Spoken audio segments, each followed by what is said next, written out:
Today we'll be making some sodium magnesium oxide aggregate. This is part 1 of 4 of the sodium project. Next we'll be making the dioxane. I'm making the aggregate as a substitute for sodium, since it's relatively expensive. Making it is extremely simple. You just add 40 grams of magnesium powder and 30 grams of sodium hydroxide. Mix it thoroughly in the can. Now I use the Heinz Beans can, but you can use whatever you want. I use a magnesium strip instead of a sparkler, since that's the only thing I had on hand. I used a larger brick to cover up the tin can so that it doesn't react with the air, though ideally you'd fully cover it up, but I had to put a hole so that the magnesium could ignite. It's important to know that the more air you let in during this reaction, the worse quality it would be.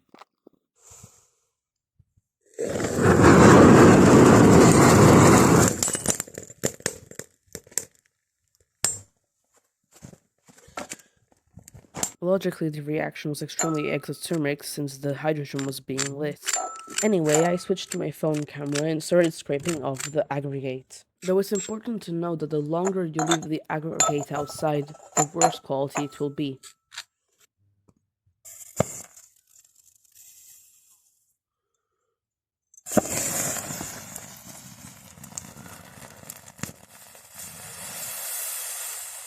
As you can see, it's extremely reactive even with just mundane water. The fire is caused from the sodium ripping away the hydrogen and oxygen atoms, releasing the hydrogen and lighting it. The murkiness of the water is caused because of the magnesium staining it. The next step will be purifying it with dioxane. Hello, thanks for watching. I hope you did enjoy. If you did, please like and subscribe. If you didn't, dislike the video.